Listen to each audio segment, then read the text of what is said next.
తిరుపతిలో డయేరియా నివారణకు sanitary drive ను చంద్రగిరి ఎమ్మెల్యే పులివర్తి నాని ప్రారంభించారు.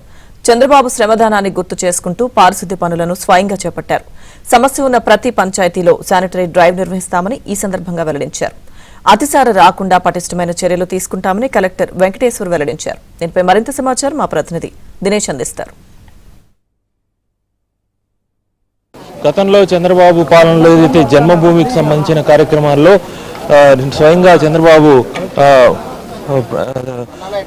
అనేక కార్యక్రమాలకు శ్రీకారం చుట్టారు. అట్లా చంద్రగిరికి సంబంధించి ఎమ్మెల్యే పులివర్తి నాని కావచ్చు, అలాగే కలెక్టర్ వెంకటేశ్వర్ కావచ్చు, ఈ యొక్క పారిశుధ్య కార్యక్రమాలకు సంబంధించి అంటే ముఖ్యంగా డయేరియా విస్తృతంగా పెరుగుతున్న నేపథ్యంలో డయేరియాను అరికట్టడానికి స్వయంగా అంటే పారిశుధ్య కార్మికులకి ఇన్స్పిరేషన్గా ఉండడానికి వినూత్నంగా స్వయంగా ఈ చెత్తని తొలగించేటువంటి కార్యక్రమానికి శ్రీకారం చుట్టారు. సార్, మీరు స్వయంగా ఈ కార్యక్రమానికి ఎందుకు శ్రీకారం చుట్టారు?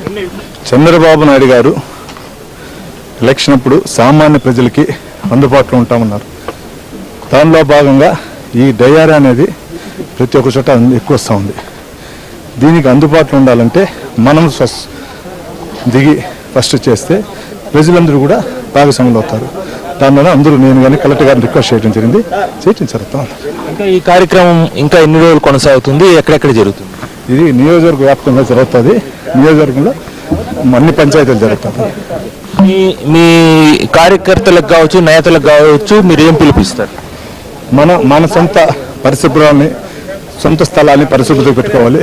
ప్రతి ఒక్కరికి అది ఉంటే మనకు ఎక్కడికైనా రోగాలు రాదు, అన్ని మంచిగా ఉంటుంది. అందరూ ఇన్వాల్వ్మెంట్ అవుతున్నారు. కలెక్టర్తో మాట్లాడించే ప్రయత్నం చేస్తాం. సార్, ఈ ఎమ్మెల్యే గారు, చంద్రగిరి ఎమ్మెల్యే గారు, మీరు ఇద్దరు కూడా పార్టిసిపేట్ చేస్తున్నారు. ఆయన పార్టిసిపేట్ చేయడాన్ని బట్టి మీకేమనిపిస్తుంది? పరిసరాలన్నీ పరిశుభ్రంగా ఉండాలనేది స్వచ్ఛ ఆంధ్రప్రదేశ్లో చాలా ముఖ్యమైన భాగం అండి. దీంట్లో భాగంగానే మనకి ముఖ్యంగా ప్రతి ఇంట్లో కూడా తడి చెత్తని పొడి చెత్తని కనుక వేరు చేసినట్టయితే మనకు ఇలా చిన్న చిన్న ఊర్లలో డంప్ యార్డ్లు కూడా అవసరం ఉండదు. అదేవిధంగా ఇంటింటికి చెత్త కలెక్ట్ చేయడం అనేది కూడా మనము ఎలాగో పంచాయతీ అదేవిధంగా మున్సిపాలిటీలు అన్నీ కూడా చేస్తున్నాము. అందరూ కూడా పరిశుభ్రంగా ఉండి పర్సనల్ హైజీన్ అంటే వ్యక్తిగత పరిశుభ్రత కూడా చూసుకొని పరిసరాల్లో కూడా పరిశుభ్రత చూసినట్టయితే చాలా వరకు మనకు జబ్బులు బారిన పడే అవకాశం కూడా ఉండదు. అంటే మిగిలిన ప్రజలు ఇలా దీన్ని ఇన్స్పిరేషన్ తీసుకుని ఎలా దీంట్లో పార్టిసిపేట్ చేస్తే బాగుంటుంది? పారిశుద్ధ్య కార్మికులకి ఎలా సహకరించాలి?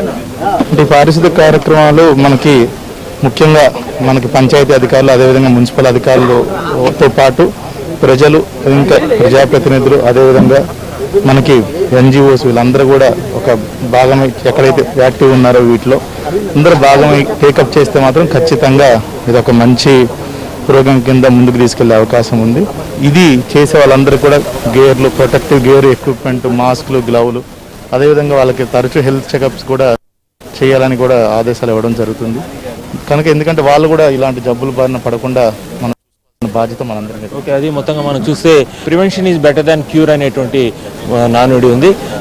అతిసార వచ్చి వందలాది మంది ప్రతి చోట కూడా హాస్పిటలైజ్ అయ్యే పరిస్థితి రాకుండా, అంటే ఎందుకంటే డయేరియా విస్తృతంగా పెరుగుతున్న నేపథ్యంలో దీన్ని ప్రివెంట్ చేయడానికి ప్రజలు, నేతలు అందరూ కూడా ఈ రకంగా ప్రతి నియోజకవర్గంలో కూడా ముందుకు వస్తే ఆంధ్రప్రదేశ్లో డయేరియా కేసులు పూర్తిగా నియంత్రించే అవకాశం కూడా ఉంటుంది.